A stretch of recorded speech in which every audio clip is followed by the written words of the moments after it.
저희들이 사랑한다고 감히 주님 앞에 저희의 사랑을 고백합니다. 하나님 아버지 오늘도 저희들 하나님 아버지 귀한 말씀을 듣고 싶어서 갈망하는 마음으로 지금 이 자리에 함께 했습니다. 하나님 아버지 말씀을 전하는 우리 강사님 기억하여 주시되 건강으로 책임져 주시고 하나님 아버지 저희들 그냥 귀한 거 흘려받습니다. 저희들 흘려받아서 저희들도 잘 다듬어서 흘려보낼 수 있는 하나님 아버지 그릇들 되기를 원합니다. 좀 더 다듬어지기를 원합니다. 또 시간에 다하여 주시옵소서. 아직까지 어려운 게 있고 하나님 아버지 하나를 듣고 나면 두 개, 세 개, 를 흘려버리는 지금 부족한 저희들 입장입니다만 하나님 아버지 저희들 열심으로 함께해서 이 시간 귀한 말씀 잘 그냥 받아서 저희들 다듬어 줄 수 있는 이 시간들 되기를 원합니다. 첫 시간입니다. 시작하는 시간입니다. 마치는 시간까지 건강과 성령님께서 함께 붙들어 주시옵소서. 예수님 이름으로 기도했습니다. 아멘. 아멘. 아멘. 오늘이 네 번째 강의인데 과목으로는 세 번째 과입니다. 첫째 날은 우리가 서론을 했기 때문에 사도들의 신앙 고백에서 세 번째 강좌의 주제는 하나님의 유일하신 아들입니다. 그러니까 첫 번째 신앙 고백은 하나님에 대한 고백이고요. 그 다음에 이제 두 번째 신앙 고백은 하나님의 아들에 대한 고백입니다.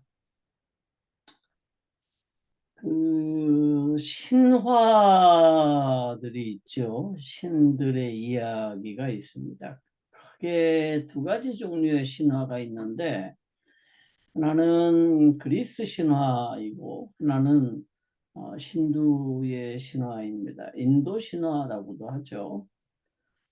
여기에는 정말 엄청나게 많은 신들이 등장을 하죠. 그래서 우리가 이 신들에 대해서 잘 알 수 없을 정도로 많아요. 지금 이게 그 신들의 가계도예요. 그래서 카오스로부터 시작해서 중간에 가이아가 있고 에로스가 있고 뭐 이렇게 신들의 가계가 되게 복잡합니다. 우리 집 족보보다도 더 복잡해요. 그래서 사람들은 신들이 굉장히 많다고 생각하고 그 신들이 인간들의 삶과 거의 비슷하지만 인간들보다는 좀 더 능력이 있다 이렇게 생각을 하고 또 그리스 신화에 나오는 신들은 여러 가지 부족한 점도 있고 문제점들도 있죠. 힌두로 가면 이제 힌두에서도 신들이 많습니다.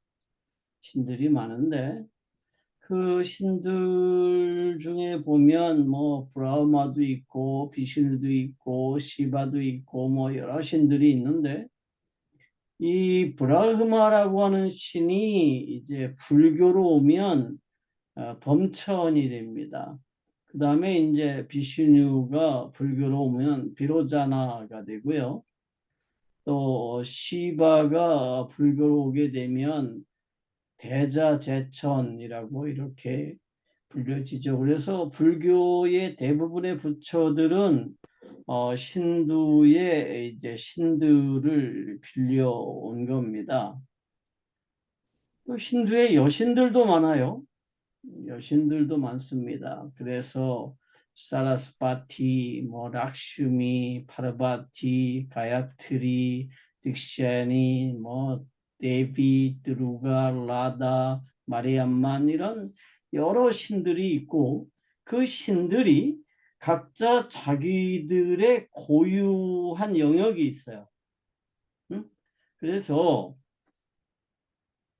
그 데비라고 하는 신은 여신 중에 최고의 여신이고 또 드루가라고 하는 여신은 전쟁의 여신이고요.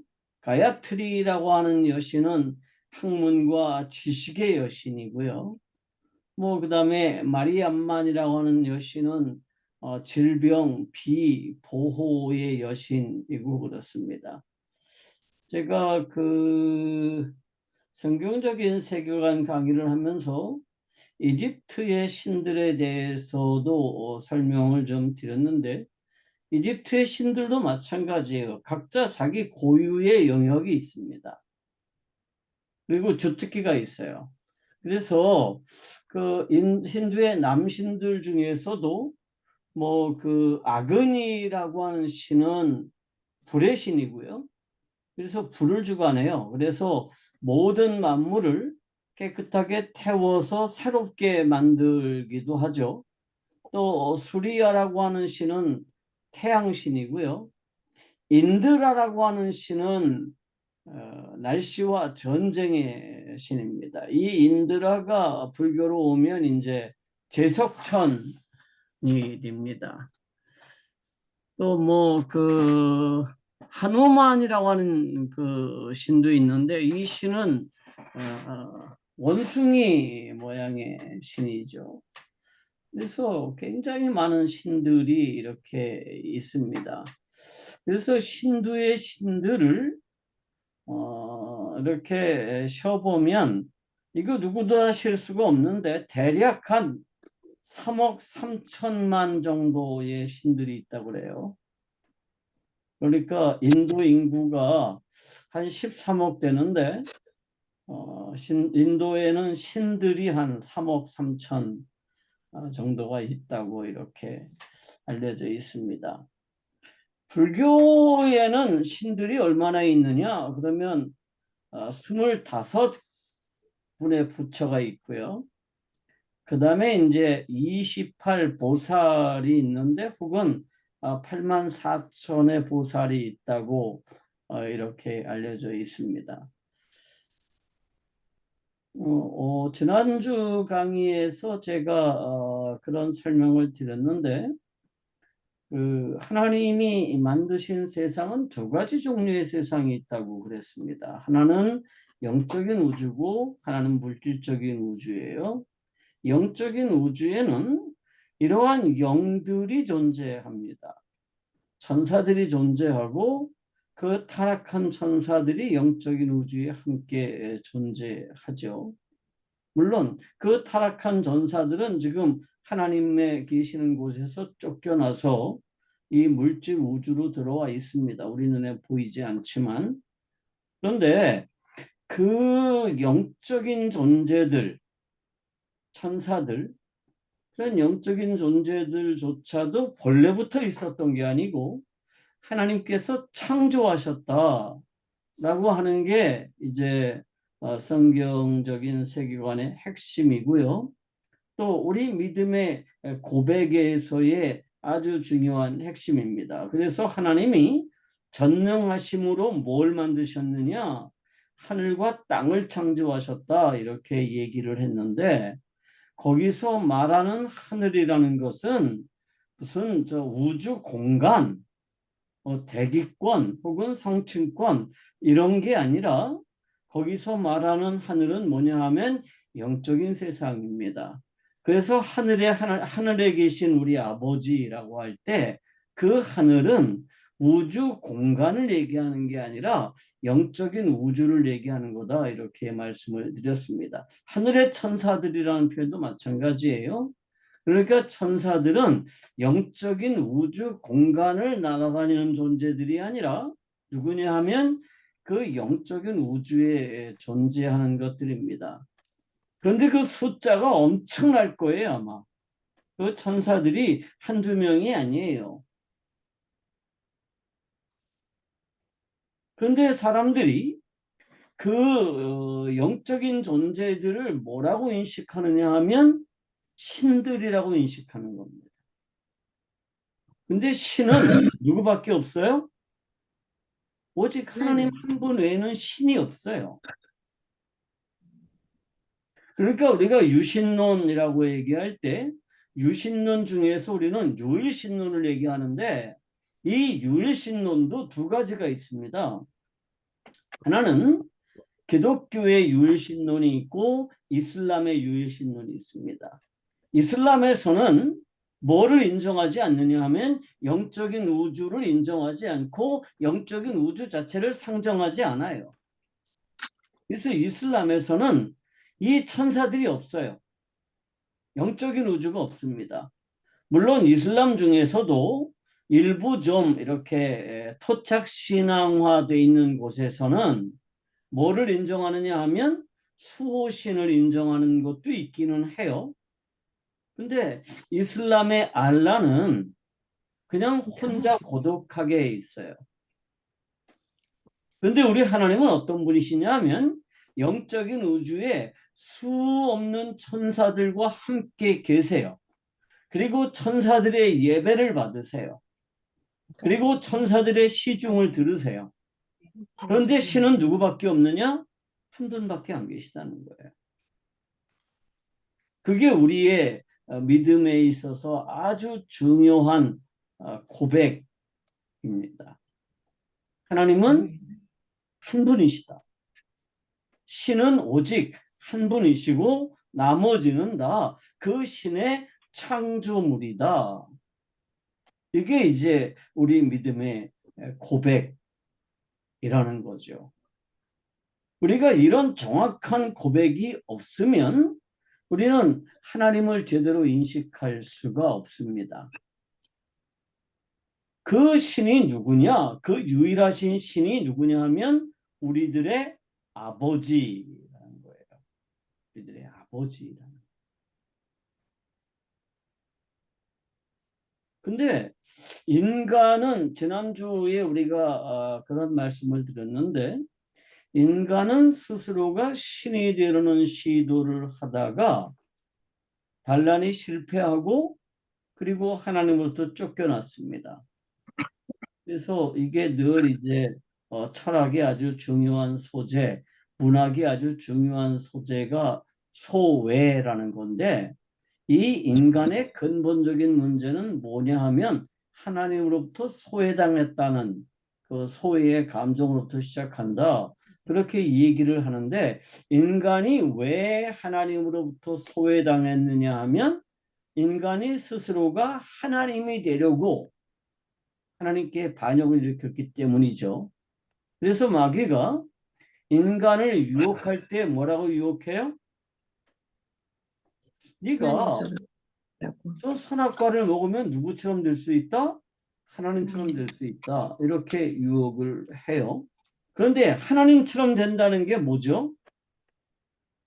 모든 만물에 존재 목적을 부여하게 된다는 뜻이에요. 그런데 모든 만물의 존재 목적은 누가 부여하느냐 하면 창조주만 부여할 수 있어요. 그러니까 피조물 스스로는 자신의 존재 목적을 정할 수가 없습니다. 모든 창조된 것들은 존재의 목적이 있고 그 존재의 목적은 창조주가 정해진다. 이거는 일종의 그냥 떼재고 법칙이에요. 이거는 부정할 방법이 전혀 없습니다. 그런데 인간이 피조물인 주제에 모든 만물의 특히 물질 우주의 존재 목적을 자기가 정하겠다 라고 마음을 먹은 게 뭐냐 하면 선악을 알게 하는 나무 열매를 먹은 거죠. 다시 한번 설명하자면 선악과라고 하는 게 뭐예요? 정확하게 말하면 선과 악을 알게 하는 나무의 열매입니다. 그럼 선과 악을 안다는 게 왜 문제일까요? 그러니까 일반적인 윤리 도덕이라는 개념을 가지고 이거를 이해하려고 그러면 이해가 안 돼요. 뭐가 나쁜 일이고 뭐가 좋은 일인지도 그 모르고 살면 되나? 그거 당연히 알아야지. 그리고 그걸 아는 게 왜 문제가 될까? 이런 질문들이 생기는 거죠. 그래서 우리에게 어떤 식으로 가르치느냐 하면 그냥 믿어 이렇게 가르칩니다. 그냥 성경이 그렇게 말했으니까 그렇게 믿어 이렇게 말하면 그건 뭐가 되면 종교가 되는 거예요. 신념이 되는 겁니다. 그런데 복음은 종교가 아니에요. 성경은 종교가 아닙니다. 성경은요, 사실에 대한 설명이다. 그러면 선과 악을 안다는 게 무슨 뜻이라고 그랬어요?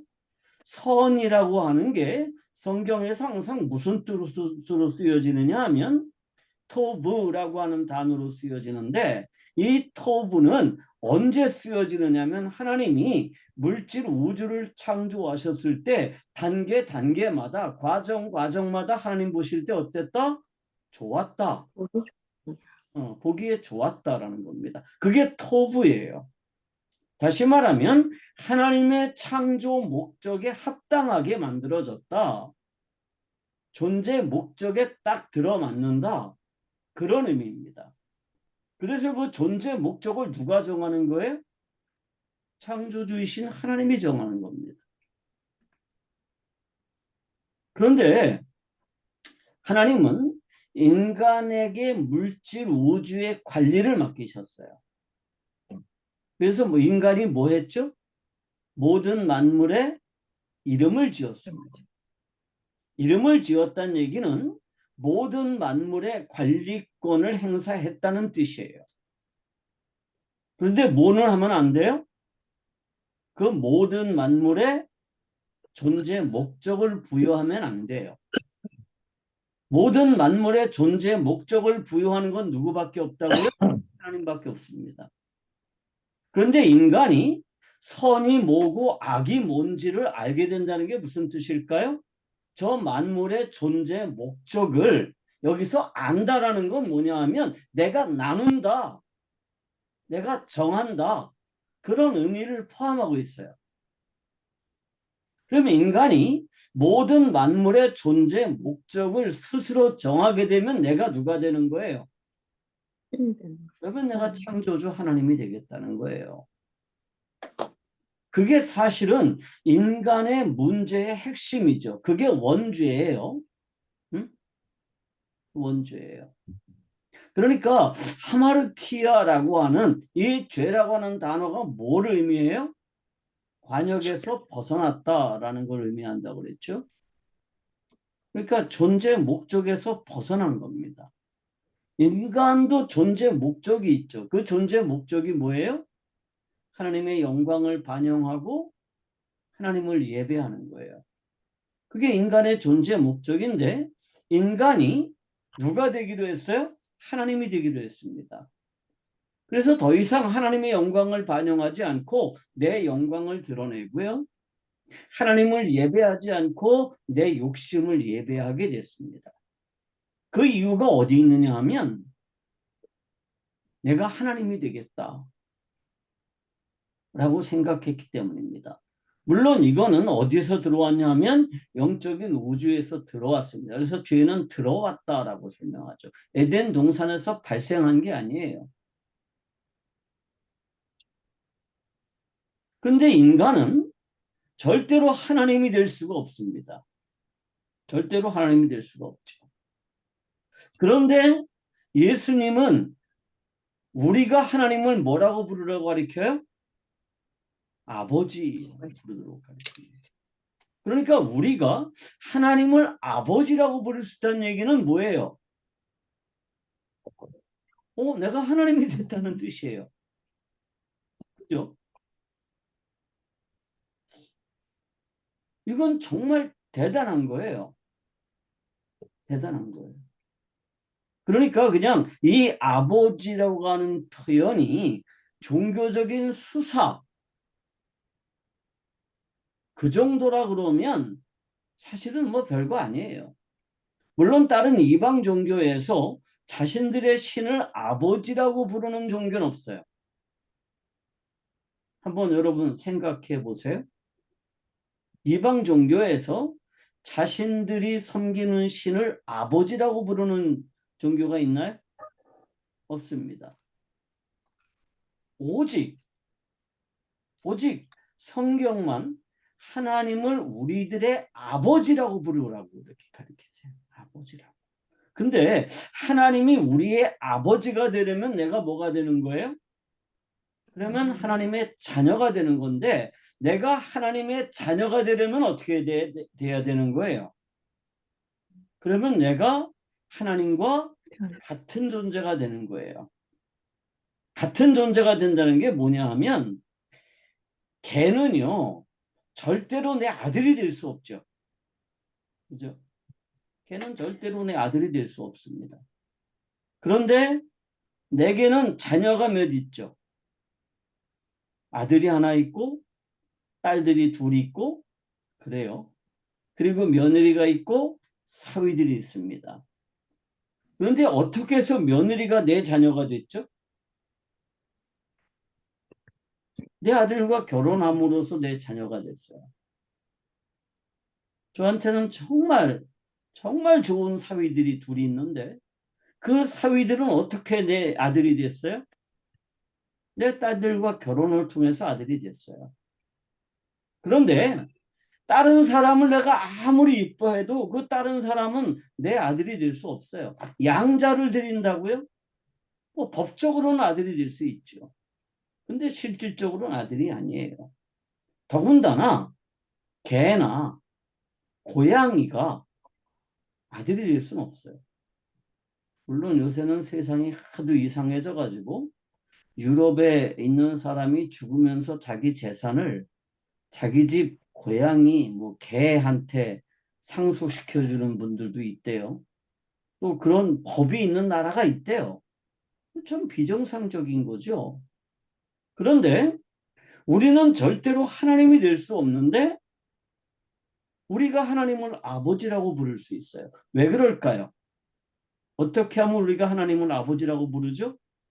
하나님의 유일하신 독생자이신 그 예수님 안에 내가 들어가면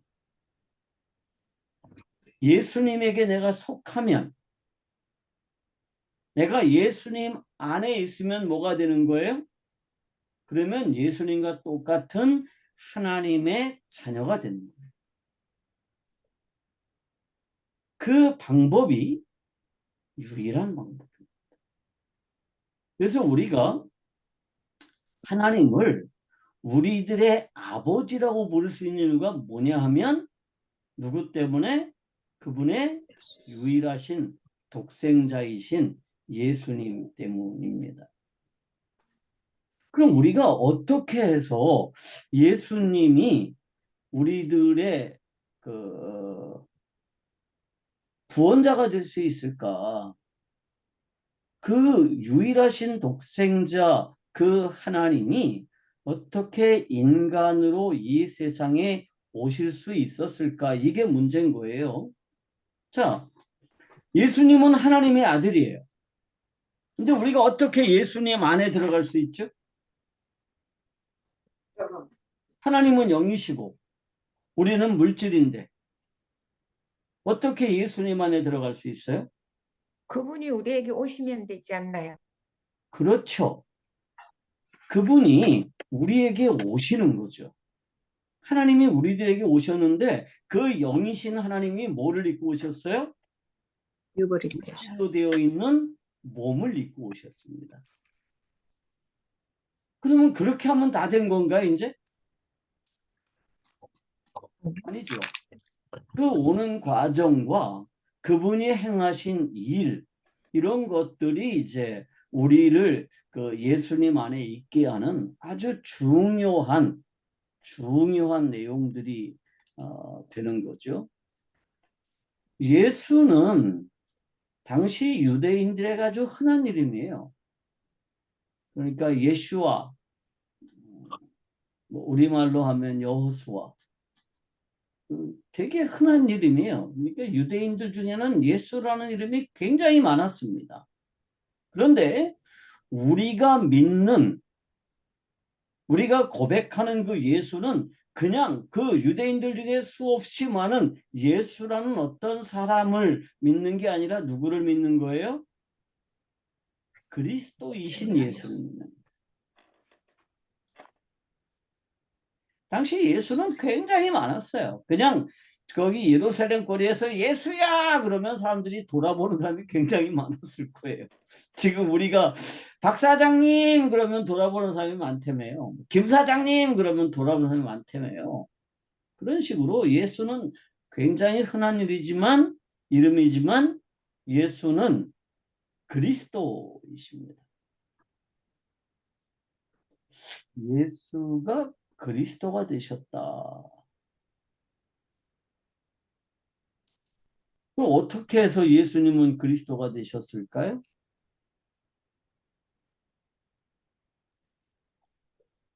예수님이 동정녀에게서 태어나심으로 그리스도가 됐습니다.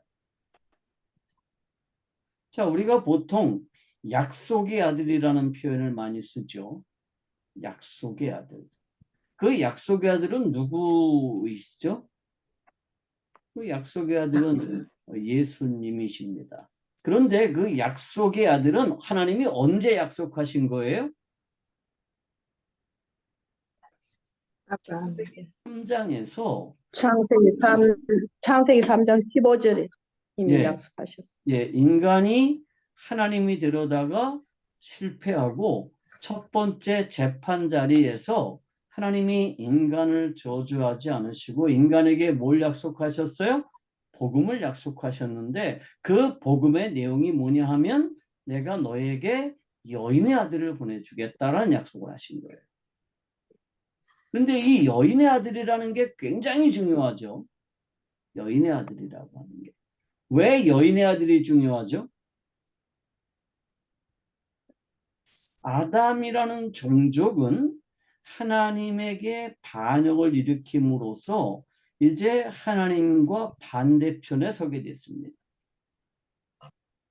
그런데 하나님은 그 하나님의 반대편에 서 있는 인간들을 저주하지 않으시고 뭐 하시느냐? 사랑하셨습니다. 그래서 무슨 약속을 하세요? 여인의 후손을 보내주시겠다고 약속을 하십니다. 그런데 그 모든 아담족들은 이미 뭐를 했어요? 반역죄를 저질렀어요. 그래서 구원받을 방법이 없습니다. 천사들 중에 누군가가 인간의 반역죄를 해결할 수가 없어요. 우리가 보통 하나님의 공의를 얘기하죠. 하나님은 공의로우시다라고 할 때 그거를 우리가 뭐 개인적으로 적용해서 인간이 무슨 잘못을 저지르면 하나님이 반드시 벌하신다. 그런 개념으로 이해를 하는데 물론 그런 측면도 있어요. 그런데 더 중요한 건 뭐냐 하면 하나님은 자신을 향해서 그 반란을 일으킨 인간의 죄를 그냥 덮어두실 수가 없다는 거예요. 반드시 뭐 해야 돼요? 반드시 처벌해야 되는데 인간이 처벌을 받아야 돼요. 반역죄가 요구하는 건 뭐예요? 죽음입니다. 그래서 인간이 하나님과의 관계를 회복하려면 죽는 방법 외에는 다른 방법이 없어요. 반역죄의 책임을 지고 그래서 죄의 대가는 뭐예요? 사망입니다. 아마 네, 죄의 대가는 사망입니다. 그런데 우리가 하나님과의 관계를 회복하려면 어떻게 해야 돼요? 누군가가 이 죄의 대가를 지불하고 죽어야 되는데 아담의 족속들은 이게 불가능해요. 왜냐하면 자신의 죄의 대가를 지불하면 자신의 목숨을 죽음으로써 더 이상 끝나는 거죠. 방법이 없죠. 사람에게 한 번 죽는 거는 더 이상 다른 방법이 없어요. 죽으면. 그래서 이 반역죄의 책임이 없는 새로운 인간이 필요한 거죠. 반역죄의 책임이 없이 인간으로 태어나신 분이 있어야 돼요. 그리고 그분이 인간들의 반역죄를 대신해서 처벌을 받으시는 거죠. 그 반역죄의 책임이 없이 태어나시는 분을 누구라고 부르느냐 하면 그분을 여인의 후손이라고 부르는 거예요. 그리고 그 약속대로 여인의 후손이신 그분이 이 세상에 오셨죠. 그리고 그 여인의 후손이라는 게 누구를 통해서 오는 거예요? 인간의 생식 능력과 상관없는 방식으로 보셔야 돼요. 남자와 여자의 접촉을 통해서 남자와 여자의 성적인 교제를 통해서 모든 인간은 출생하죠. 모든 생명체들은 다 그래. 그런데 그 인간의 생식 능력과 상관없는 방법으로 태어나시는 분이 여인의 후손이시고요. 이게 성경에 이제 여러 차례 예언되어 있었다라고 하는 거죠. 그래서 이사야서 7장 14절에 이렇게 기록이 돼 있죠. 그러므로 주께서 친히 징조를 너에게 주실 것이라. 보라, 처녀가 잉태하여 아들을 낳을 것이요 그의 이름은 임마누엘이라 하리라 그랬습니다. 처녀가 잉태를 해요. 그러니까 남자의 생식 능력, 여자의 생식 능력과 상관없이 잉태하는 거예요.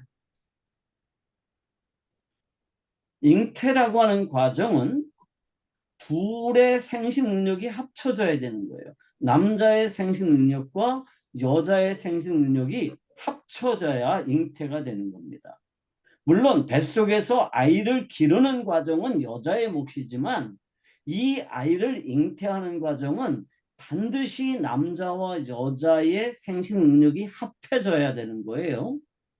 그런데 생식 능력과 상관이 없이 태어나는 사람이 있다는 거예요. 그분이 누구예요? 그분이 임마누엘이에요.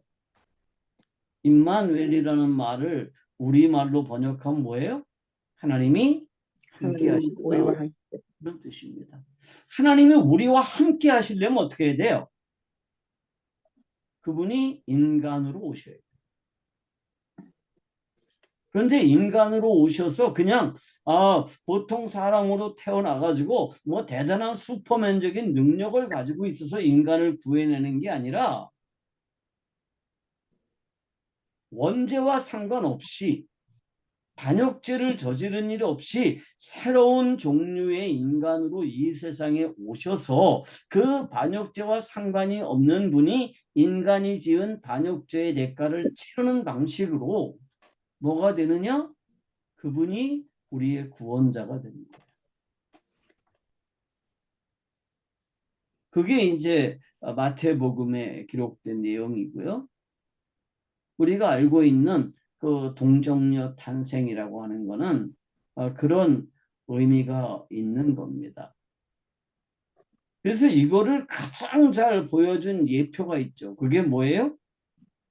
그게 이삭의 탄생 과정입니다. 이삭은 아브라함과 사라의 생식능력과 상관없이 태어났어요. 이삭이 몇 살에 태어났죠? 아브라함 몇 살에? 아브라함의 100살. 100살.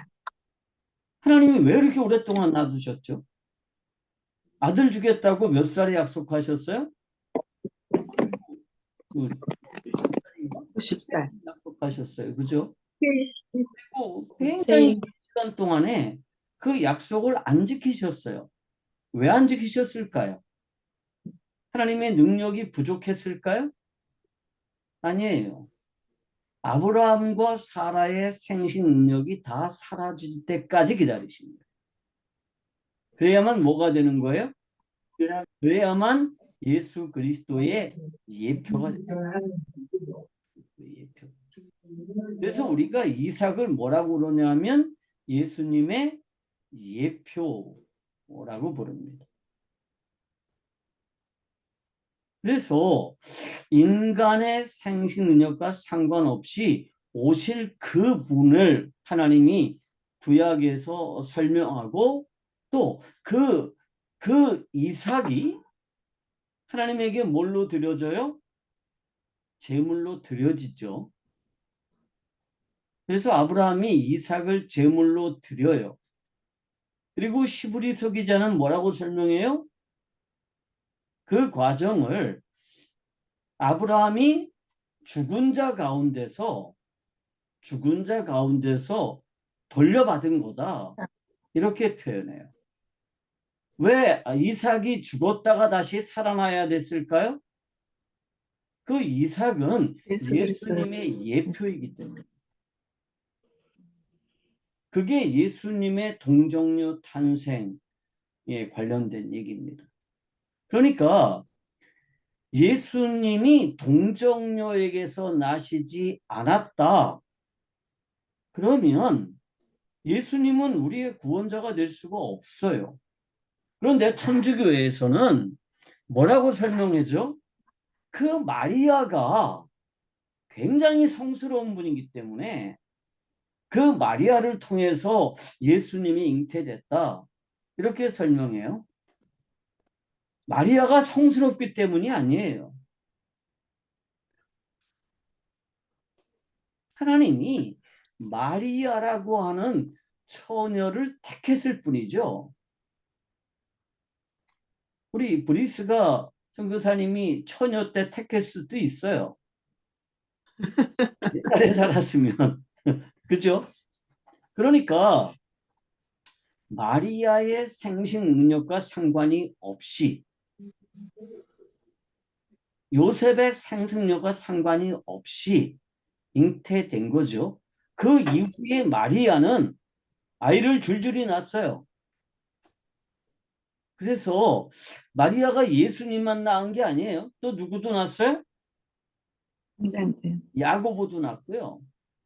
예수님의 동생들을 줄줄이 낳았어요.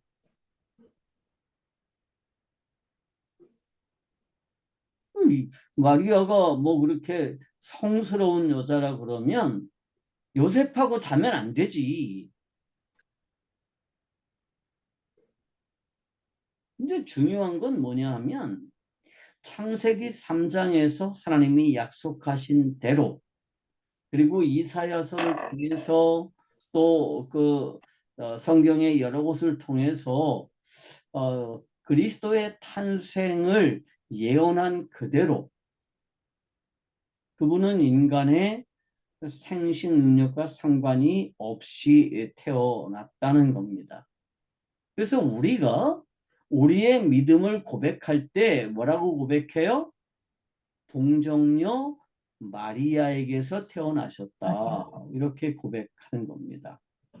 당시에 동정녀는요. 마리아만 있었던 게 아니에요. 아마 전 세계의 유대인들 가운데서도 동정녀가 마리아 하나였겠어요? 그죠? 남자와 한 번도 안 잔 그 여자들이 굉장히 많았을 거잖아요. 그런데 그 중에 누구를 택하셨느냐 하면 마리아를 택했다는 겁니다.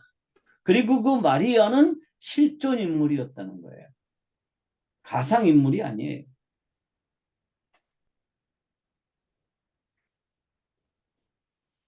그 힌두 신화에서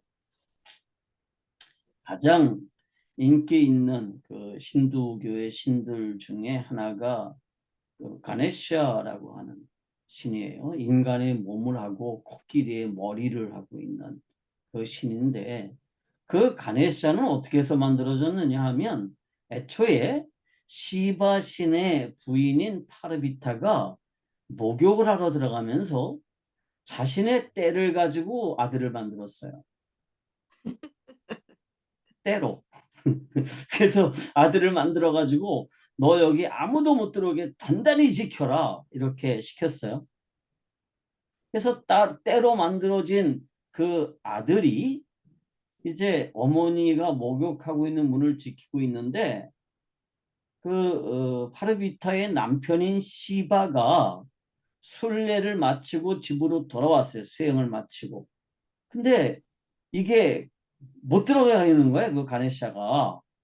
절대로 못 들어간다. 문을 막았어요. 그래서 그 시바가 화가 나가지고 그놈의 목을 잘라버렸잖아요. 댕강. 근데 파르비타가 나와보니까 자기가 정성스럽게 만드는 아들이 죽었잖아요. 그래서 불같이 화를 내면서 시바를 닥달해가지고 시바가 밖으로 나가서 제일 첫 번째로 보이는 놈의 목을 잘라다가 붙였어요. 그래서 그게 가네시아가 됐거든요. 근데 그 가네시아가 모든 행운을 가져다 주는 신이래요. 재물의 신이고. 그래서 무슨 캄보디아나 뭐 또 뭐 인도나 이런 데서는 이 가네시아가 굉장히 인기 있는 신이에요. 그런데 우리 예수님은 그런 식으로 만들어지신 분이 아니라는 거예요. 즉흥적으로 만들어지지도 않았고 인간이 타락한 직후에 하나님의 약속에 따라서 이 세상에 오셨는데 그분이 이 세상에 오시려면 어떻게 오셔야 되느냐? 첫째, 인간으로 오셔야 됩니다. 그러니까 천사로 오면 안 돼요. 영으로 오면 안 돼요. 인간의 죄를 대신할 수가 없어요. 다른 짐승으로 와도 안 돼요. 당시 인간들은 인간의 죄를 덮기 위해서 어떻게 했어요? 짐승들을 끊임없이 잡아서 인간의 죄를 가렸어요. 그래서 하나님 앞에 나갈 때마다 자신의 목을 잘라서 가지고 나갈 수는 없으니까 누구의 목을 잘랐어요? 짐승의 목을 잘랐어요. 짐승을 죽이고 그 피를 가지고 하나님 앞에 나갔어요. 그래서 하나님이 인간을 구원하기 위해서 이 세상에 오시는데 반드시 뭐로 오셔야 되느냐? 인간으로 오셔야 됩니다. 천사로 와도 안 되고 짐승으로 와도 안 돼요. 그래서 힌두교에서는 소를 굉장히 신성하게 여기는데 그 예수님이 소로 와도 안 되는 거예요. 반드시 인간으로 와야 돼. 그런데 그냥 인간으로 오시면 어떻게 해요? 자신의 죄를 가지고 오시는 거예요. 자신의 죄를 가지고 태어나요. 그래서 자신의 죄의 대가로 죽으면 끝나요. 그럼 구원자가 될 수 없는 거죠. 그래서 어떻게 하셨느냐? 하나님이 새로운 인간을 보내셨다는 거예요. 그리고 그 예수님이 동정녀에게서 태어나심으로 인간의 원죄, 인간의 반역죄의 책임과 상관이 없는 방식으로 태어나셨다. 이게 이제 우리가 하나님 앞에 고백하는 동정녀 탄생이라고 하는 거죠. 그래서 지금까지 이제 설명한 내용이 이런 거죠. 자, 창세기 3장 15절을 같이 한번 읽어볼까요? 다 같이. 내가 너로 여자의 여자와 유수가 원수하고 되게 하고 내 내 후손도 후손도 여자의 여자의 후손과 후손과 원수가 되게 하리니 여자의 여자의 후손은 내 후손은 머리를 내 할 머리를 상하게 것이요 할 것이요 너는 너는 그의 그의 발꿈치를 발꿈치를 상하게 할 사- 것이다. 자, 이런 약속을 하셨어요. 그리고 창세기 21장 1절에 한번 보세요. 창세기 21장 1절에 다 같이 한번 읽겠습니다. 여호와께서 여호와께서 말씀하신 대로 말씀하신 대로 사라를 사라를 돌보셨고 돌보셨고 여호와께서 여호와께서 말씀하신 말씀하신 대로 사라에게 행하셨으므로. 자, 여기서 이 말씀이라는 게 무슨 뜻이에요? 약속이라는 뜻으로 바꿔도 됩니다. 그런데 이 약속대로 여호와께서 사라를 어떻게 하셨어요? 돌보셨다. 네, 돌보셨다. 근데 이 돌보다라는 단어가 갑자기 그 시우리어가 기억이 안 나네. 지금 돌보다라는 단어가 어떤 뜻이냐면 하나님께서 좋든 나쁘든 뭔가 변화를 일으키셨다라는 뜻입니다. 그러니까 그 사라는요 임신할 수 없는 상태예요. 그러니까 그 사라는 이미 뭐가 끝났어요? 생리가 끝났어요. 그래서 인간의 생리적으로 사라는 임신할 수 없는 상태인데 하나님이 찾아오셔서 사라의 몸에 변화를 일으키셨다는 거예요. 그게 여기서 돌보셨다는 단어고 히브리어에서는 이거를 파카드라는 단어를 써요. 파카드. 이 파카드라는 단어가 우리말 성경에서 제일 많이 번역된 게 권고하시고라고 할 때. 권고하다라는 단어가 이 파카드예요. 근데 사라를 돌봤다가 파카드예요. 그러니까 하나님이 누구를 찾아온 거예요? 사라를 찾아왔어요. 마찬가지로 누구를 찾아오셨죠? 마리아. 마찬가지로 마리아를 찾아오셨어요. 그리고 마리아에게 뭘 하셨어요? 뭔가 어떤 특별한 일을 하셨어요. 우리가 그것을 뭐라고 설명하냐면 성령으로 잉태되었다. 이렇게 표현합니다. 그러니까 성령으로 잉태됐다는 게 그분이 뭐 굉장히 신비한 방식으로 잉태됐다. 물론 그렇기도 하지만 그런 의미가 아니에요. 그러니까 그런 식으로만 얘기하면 예수님의 뭐 능력, 응? 또 그런 쪽으로 얘기가 진행될 수 있지만 우리의 구원과는 상관이 없어요. 예수님이 왜 동정녀에게서 태어났어야 되느냐 하면 모든 인간은 하나님에게 반역죄를 저질러서 자신의 반역죄의 책임을 지고 죽어야 돼요. 그런데 하나님은 인간을 구원하시기를 원하셨습니다. 그렇게 작정하셨어요. 왜? 인간을 사랑하셨습니다. 그래서 어떻게 하세요? 그래서 하나님의 아들을 보내시겠다고 약속하시고 그 약속대로 하나님의 아들이신 분이 오셨습니다. 그래서 그분이 죽으신 거예요.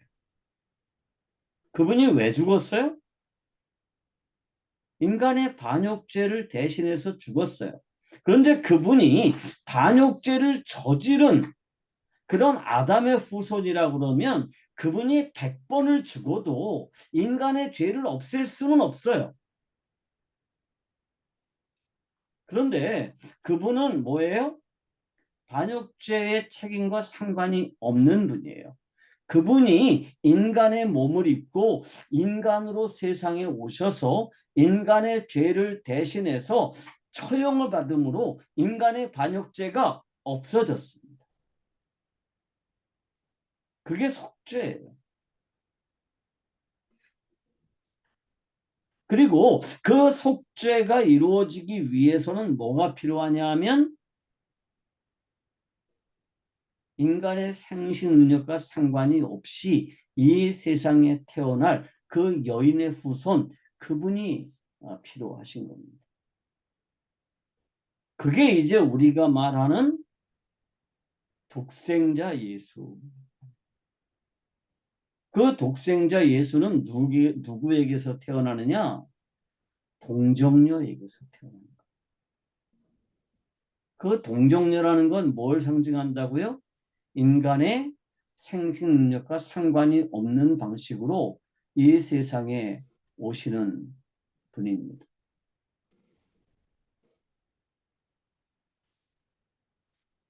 그래서 아까도 설명했지만 그 예표를 보여준 게 누구예요? 그게 이삭이에요. 이삭. 그래서 하나님이 아브라함을 찾아와서 뭐라고 그래요? 내게 누구를 보내겠다? 아들을 보내겠다. 라고 약속하시죠. 그게 창세기 15장 3절과 4절의 말씀입니다. 여호와의 말씀이 그에게 임하여 이르시되 그 사람이 내 상속자가 아니라 내 몸에서 날 자가 내 상속자가 되리라 하시고 그런데 여기에서 아브라함의 몸에서 나요. 그죠? 그러면 아브라함의 생신 능력으로 태어나는 건가요? 아니에요. 인간으로 와요. 인간. 그래야 그분이 뭐가 되는 거예요? 그분이 모든 인간들의 상속자가 되는 거예요. 그러니까 아브라함이 돈이 많아가지고 그 유산을 물려받을 아들이 없어가지고 고민인데 그 아브라함의 그 유산을 물려받을 아들을 주겠다? 하나님을 그런 식으로 이해하면 그 하나님은요, 아브라함에게 복을 주기 위해서 존재하는 또 다른 바알에 불과한 거예요. 그런데 아니에요. 하나님이 아브라함에게 그런 약속을 하신 이유는 뭐예요? 여인의 후손을 보내주시겠다는 겁니다. 그래서 아브라함이 이렇게 말하죠. 17절부터 19절에 보면 아브라함이 엎드려 웃으며 마음속으로 이르되 100세 된 사람이 어찌 자식을 낳을까? 사라는 99세니 어찌 출산하리요 하고 아브라함이 이에 하나님께 아뢰되 이스마엘이나 하나님 앞에 살기를 원하나이다. 이미 아브라함에게 누가 있어요? 이스마엘이라는 자식이 있습니다. 그 이스마엘은 어떤 자식이에요? 아브라함의 생식 능력으로 태어난 아들이에요.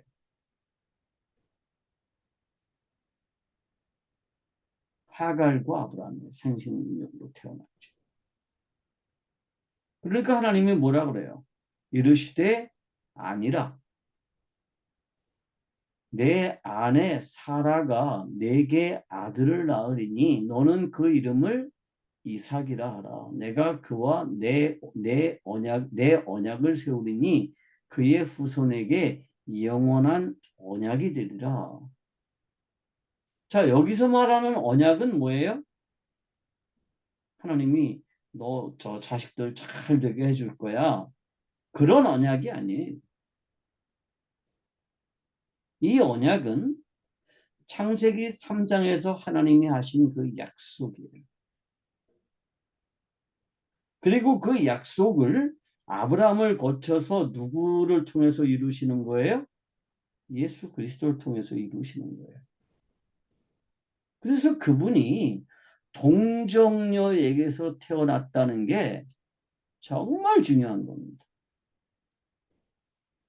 이 세상에요, 약속으로 태어난 사람들이 몇 있죠. 그게 누구냐 하면 이삭이 그랬고요. 또 세례 요한도 그랬어요.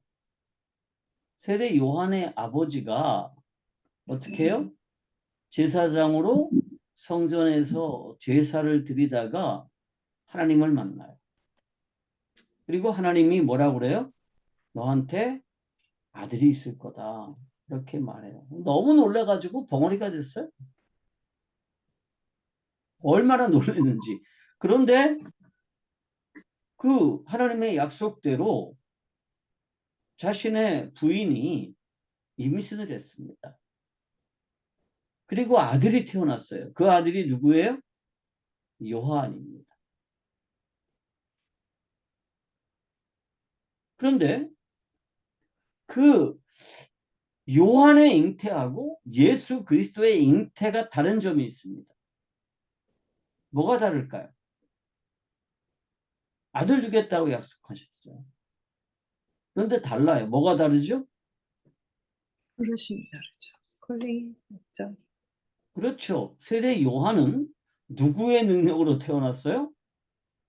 사가랴하고 엘리자벳의 생식 능력으로 태어났어요. 약속이 있었지만 우리 그런 일들 많죠. 하나님께 자녀 달라고 애써가지고 아들 주셨어요. 대표적으로 누구죠? 한나에게 사무엘을 주셨잖아요. 그런데 하나님이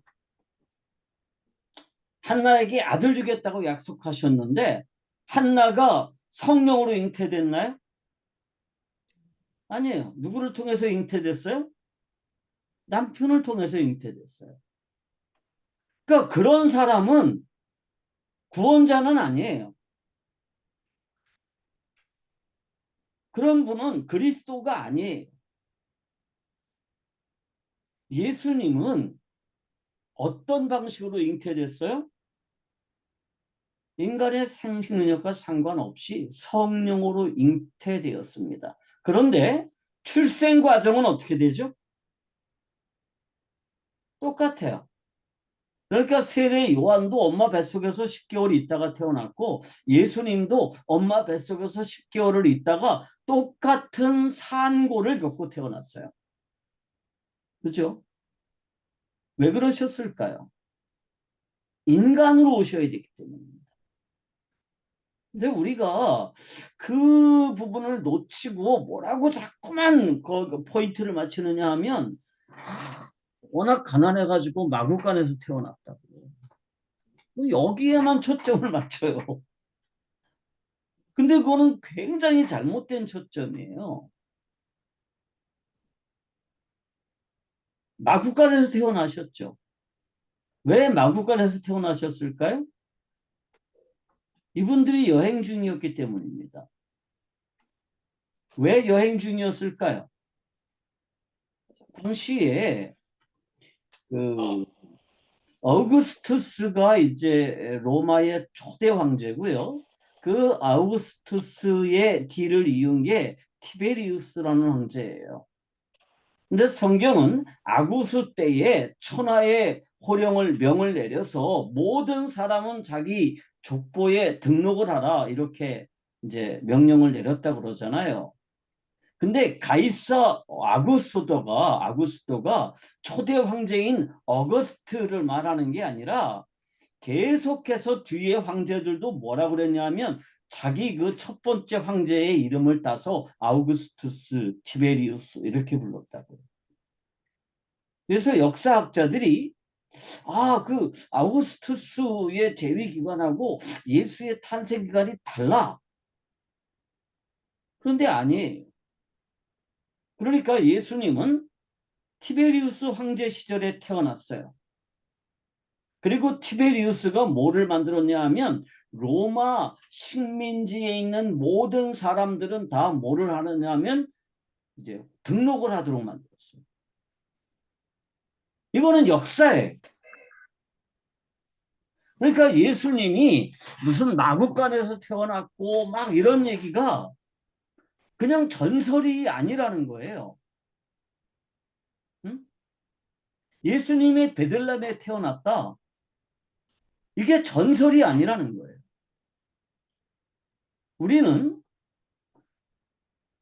이렇게 설명하죠, 많이. 예수님이 정말 가난하게 태어나셨고, 응? 그분이 엄청난 고통을 당하셨고, 사랑이 많으시고, 이렇게 감상적으로 접근하거든요. 그럼 이게 신화가 돼요. 그런데 우리가 뭐라고 고백하느냐 하면, 동정녀 마리에게서 태어나셨다라고 고백을 합니다. 그리고 그 동정녀 마리아가 성경에 따르면 어디서 태어났어요? 어디에서 출산했어요? 베들레헴에서 출산했습니다. 왜 베들레헴에서 출산했죠? 베들레헴이 요셉의 고향이기 때문입니다. 후손이에요? 다윗 왕족이에요. 다윗의 고향이 어디예요? 거기가 베들레헴입니다. 그래서 요셉은 베들레헴으로 아내를 들고 갔어요. 뭐 하려고? 호적하려고. 주민등록 만들려고. 그랬는데 거기에서 누가 태어났어요? 예수님이 태어났다는 거예요.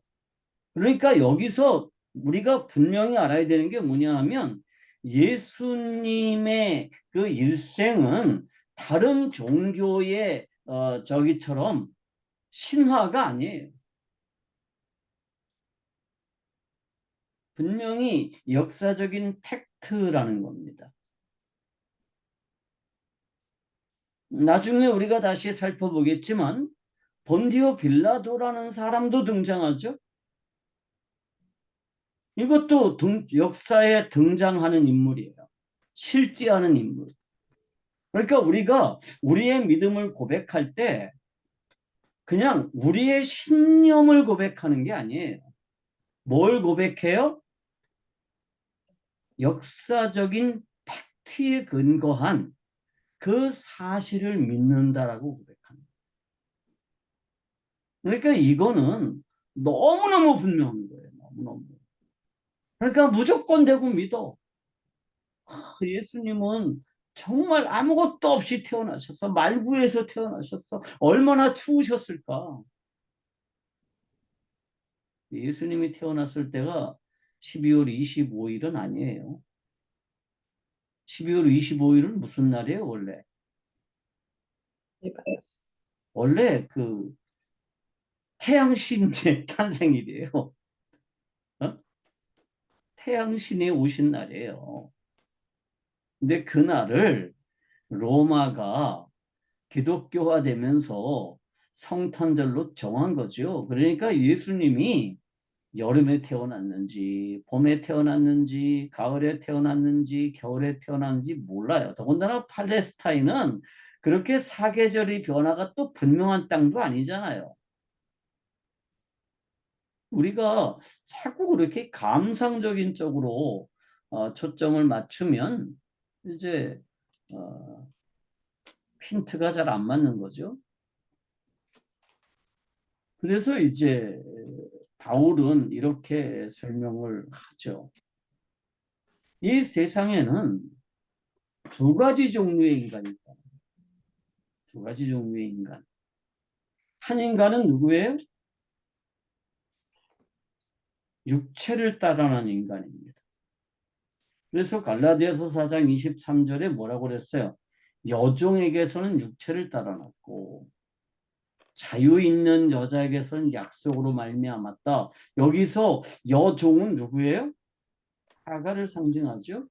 그런데 여기에서 그냥 단지 하갈과 사라를 비교하는 게 아니에요. 이 세상에는 두 종류의 인간이 있습니다. 한 인간은 누구냐면 육체를 따라 태어난 인간들입니다. 그 인간들은 뭘 가지고 태어났어요? 죄의 책임을 가지고 태어났습니다. 그래서 반드시 뭐 해야 돼요? 자신의 죄의 대가를 지불해야 됩니다. 그렇게 죄의 대가를 지불하는 방법이 뭐예요? 죽는 거예요.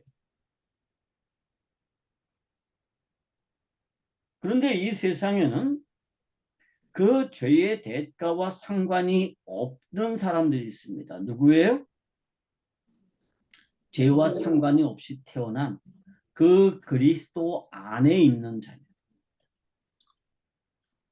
그런데 우리가 어떻게 그 그리스도 안에 들어갈 수 있느냐? 그게 이제 로마서 9장 8절에 있는 내용입니다. 같이 한번 읽어볼까요? 또한 아브라함의 씨가 다 그의 자녀가 아니라 오직 이삭으로 난 자라야 내 씨라 불리리라 하셨으니 곧 육신의 자녀가 하나님의 자녀가 아니요 오직 약속의 자녀가 씨로 여기심을 받느니라 그랬습니다. 그러니까 여기에서 육신의 자녀가 누구예요? 육신의 자녀는 이제 이스마엘로 대표되는 인간의 생식 능력으로 태어나는 그 인간을 상징하는 사람이 이스마엘이죠. 그리고 약속으로 태어나는 그 사람이 누구예요? 이삭이에요. 그분을 뭐라고 부르느냐? 씨라고 부르는 겁니다. 씨가 있으면 그 뒤에 뭐가 생겨날까요? 위에 많은 열매들이 나타나겠죠. 근데 그 씨는 누구를 예표하는 거예요? 예수님을 예표하는 거고 우리가 예수 그리스도께서 우리의 반역죄의 책임을 지고 죽으심으로 우리의 반역죄가 없어졌다는 이 사실을 받아들이면 우리말로 하면 믿으면 그러면 내 안에 누가 들어오세요? 그 하나님의 영이 들어오세요. 예수님이 내 안에 들어오세요. 그러면 나는 어디에 존재하게 되죠? 예수 안에 존재하게 되는데 어떤 방식으로 존재하게 되느냐 하면 예수님의 계보에 속하게 됩니다. 그래서 이 세상에는 두 가지 종족이 있어요. 하나는 아담족이고요. 하나는 예수족입니다. 그런데 이 아담족들은 다 어떻게 됐어요? 이미 하나님 앞에 벌을 받아서 다 처형됐어요. 그래서 고린도전서 15장 45절은 뭐라고 그러냐면 예수가 마지막 아담이 되셨다 이렇게 설명합니다. 그러니까 예수가 인간으로 이 세상에 오셨잖아요. 그리고 인간의 죄를 대신해서 죽었어요. 그래서 그 예수라는 사람이 죽음으로 모든 인간은 다 죽었어요. 그리스도 안에서. 그런데 그 예수가 다시 살아났습니다. 그리고 그 예수의 죽었다가 사심을 믿는 우리는 누구에게 속하게 되느냐? 더 이상 아담에게 속하는 게 아니라 두 번째 아담이신 예수에게 속하게 된다.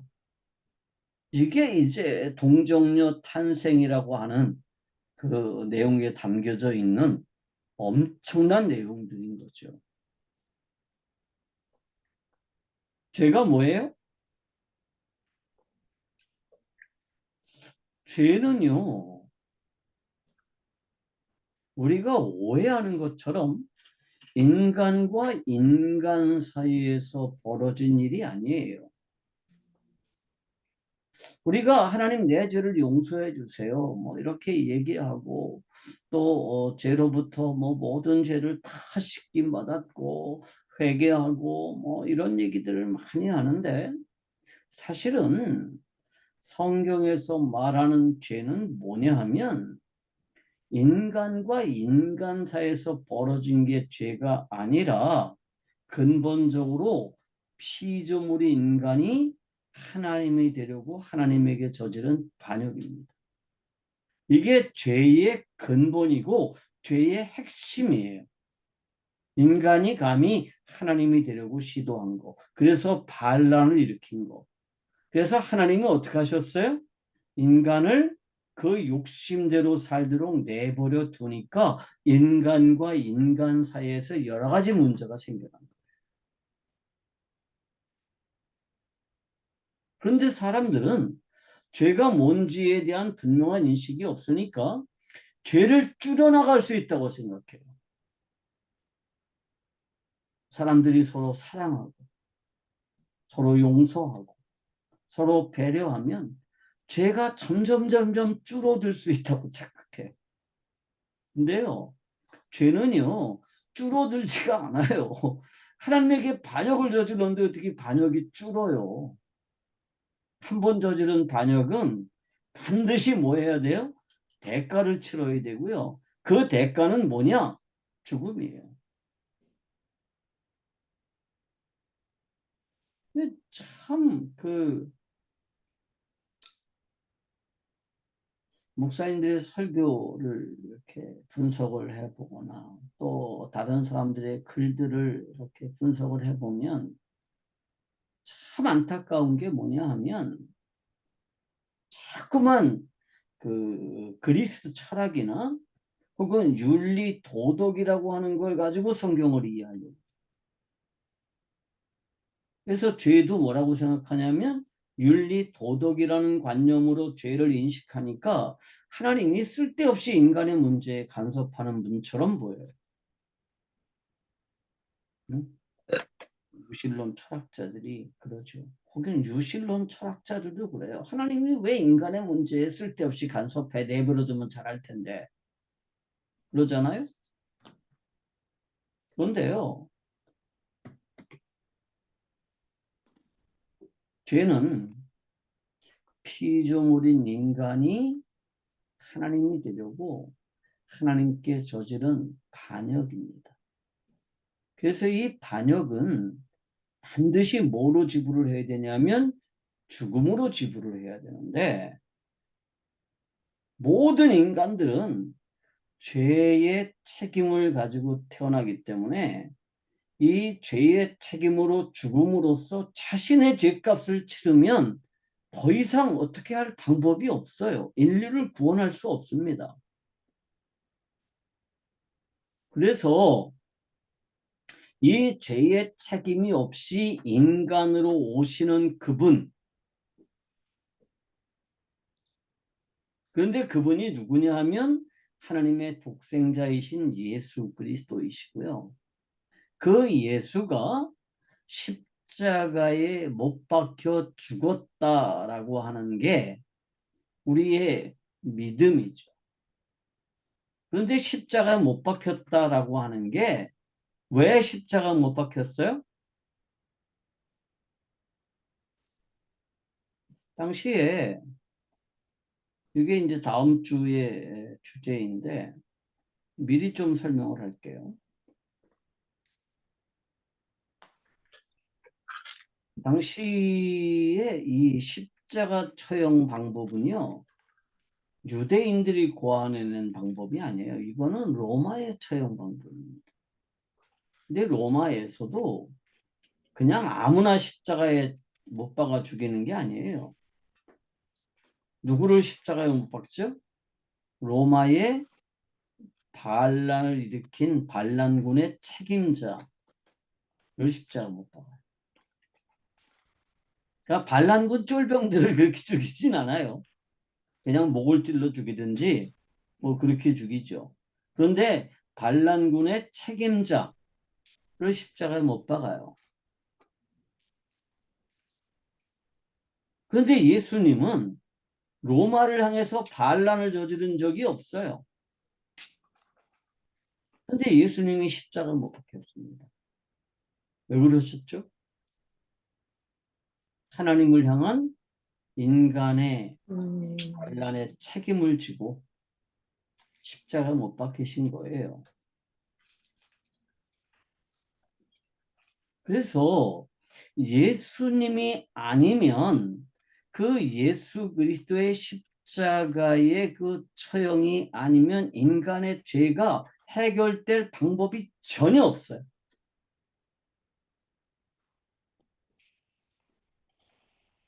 누구도 인간의 문제를 해결할 수가 없어요.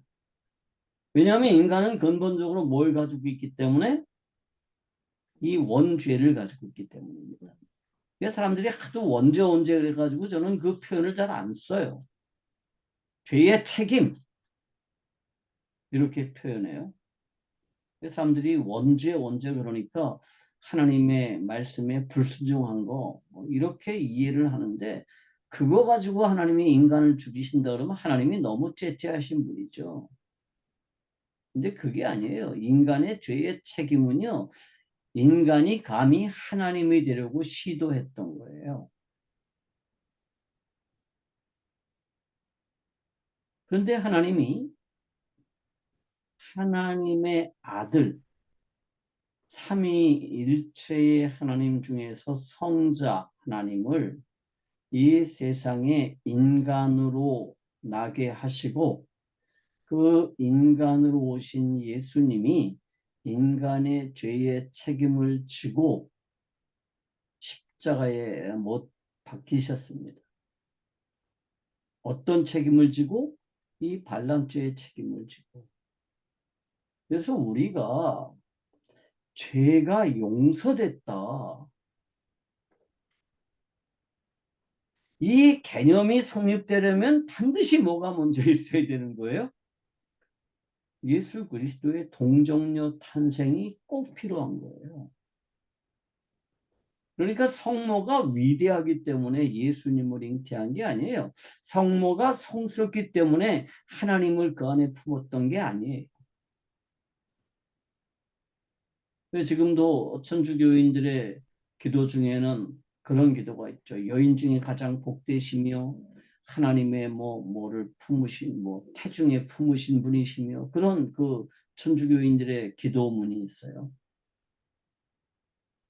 그거를 자세히 연구해 보진 않았는데.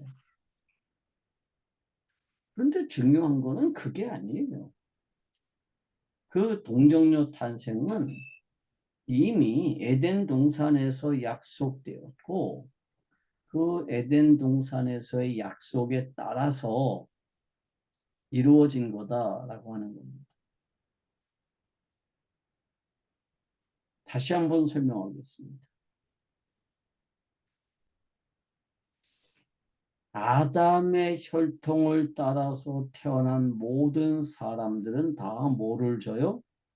반역의 책임을 집니다. 그게 로마서 3장 23절의 내용이죠. 같이 한번 읽어볼까요? 성경을 찾아서 한번 읽어봅시다. 로마서 3장 23절입니다.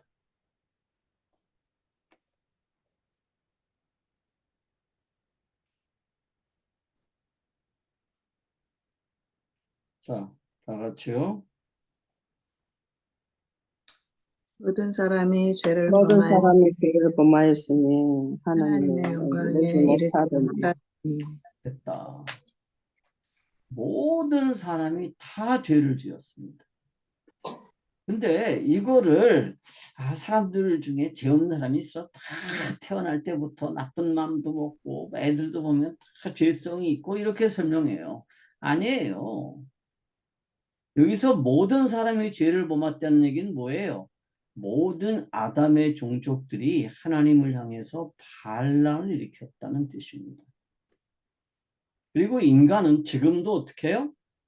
그 반란을 계속하고 있죠. 그래서 모든 만물의 중심이 누구라고 생각해요? 자신이라고 생각합니다. 그리고 모든 만물의 존재 목적은 뭐예요? 나를 위해서 존재하죠. 내 친구 관계, 모든 관계도 나를 위해서 존재하고 모든 소유도 누구를 위해서 존재해요? 나를 위해서 존재하고 심지어는 모든 신들도 나를 위해서 존재해야 되는 거예요. 그게 인간이에요. 그런데 이 반역죄의 책임을 감당하는 유일한 방법이 뭐예요? 그게 로마서 6장 23절에 기록되어 있죠. 다 같이 읽을까요? 로마서 6장 23절. 다 같이 읽습니다. 죄의 삭은 사망이요 하나님의 은사는 그리스도 예수 우리 주 안에 있는 영생이니라. 반역죄의 책임이 뭐예요? 사망입니다. 반역죄의 책임을 감당하는 유일한 방법은 죽음밖에 없는데 모든 아담의 혈통을 따라서 태어난 모든 인간은 다 뭐를 가지고 있냐 하면 반역의 책임을 가지고 있다는 거예요. 그 반역죄의 책임을 감당하는 유일한 방법은 죽음입니다. 그런데 하나님이 어떻게 하셨어요? 여인의 후손을 보내주시겠다고 약속하시고요. 그 여인의 후손이 이 세상에 오셔서 이 인간의 죄를 위해서 십자가를 지시기 이전까지 인간의 죄를 감당하기 위해서 하신 일이 뭐예요? 그게 율법입니다. 우리는 율법 그러면 뭘 먼저 생각해요? 규칙, 법칙 이런 거를 먼저 생각하지만 율법에는 두 가지 측면이 있습니다. 하나는 제사법입니다. 그리고 또 하나는 법칙이에요.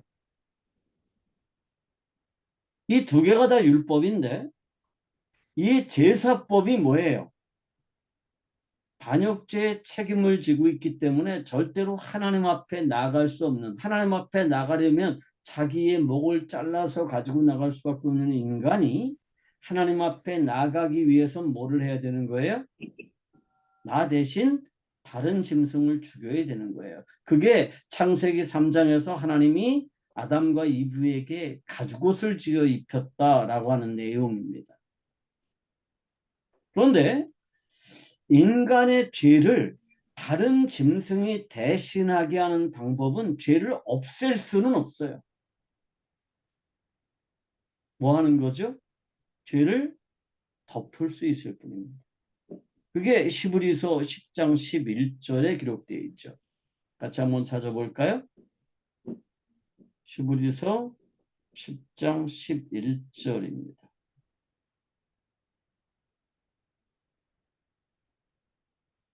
안 기억해 두고 있어요.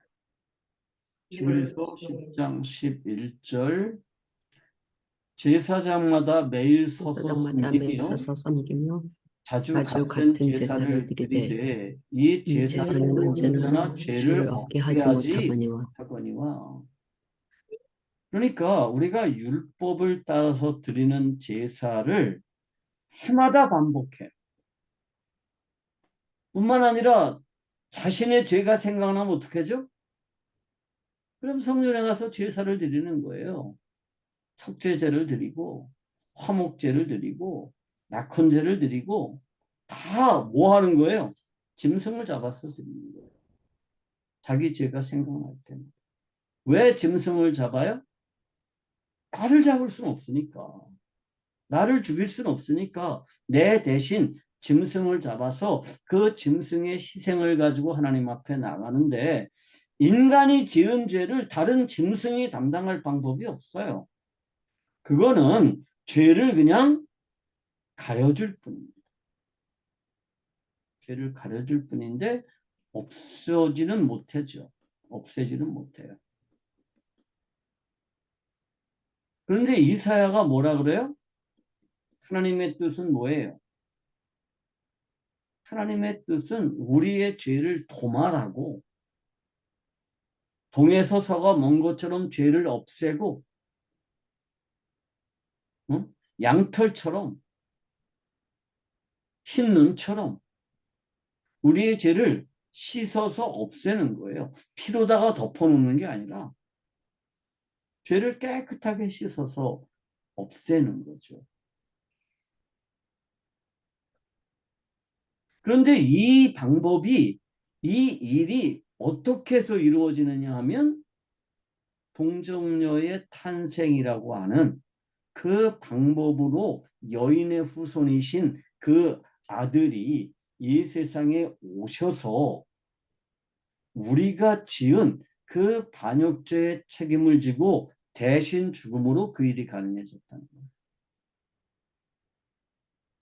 사형수가 다른 사형수를 대신해서 죽을 수는 없죠. 사형수가 둘이 있었는데 이 둘이 같은 감방에 있다 보니까 동병상련이 돼가지고 서로 너무너무 사랑했어요.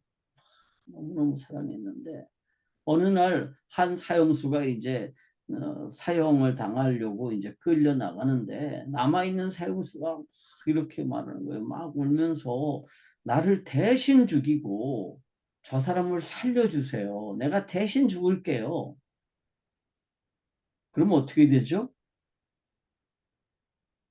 너도 조금 있으면 죽어. 그러니까 사형수는요, 다른 사형수의 죄를 대신할 수가 없습니다. 그런데 모든 사람은 뭘로 태어나는 거예요? 사형수로. 그런데 이 사형을 받을 죄를 저지르지 않으신 유일하신 분, 그분이 예수님이신데 어떻게 해서 그분은 죄와 상관이 없이 태어나셨느냐? 인간의 생식 능력과 상관없이 성령으로 잉태되어서 이 세상에 오셨다라는 거고요. 그게 우리 믿음의 고백입니다. 그래서 그분은 누구예요? 유일하신 하나님의 아들이신데 누구를 통해서 태어났냐면 동정녀인 마리아를 통해서 이 세상에 오셨다라고 하는 겁니다. 그래서 우리가 두 번째 고백으로 할 때 중요한 게 뭐예요? 우리 주 예수 그리스도를 믿습니다. 그는 누구예요? 동정녀 마리아에게서 태어나셨다. 사실을 믿는다는 거예요. 그러니까 예수님을 믿는다고 그러면서 동정녀 탄생은 나는 믿을 수가 없어. 그거는 인간 생물학적인 법칙에 어긋나. 그럼 그건 믿음의 고백이 아니에요. 생물학적인 법칙에 이건 어긋난다라고 하는 거를 하나님이 야 그래도 그게 아니야 라고 보여준 게 누구예요? 그게 이삭이에요.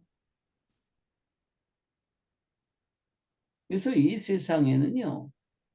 생물학적인 법칙과 상관이 없이 약속으로만 잉태되어서 태어난 분이 두 분 계시는데 한 분은 그 예수님을 예표하는 분이고 한 분은 예수님이세요.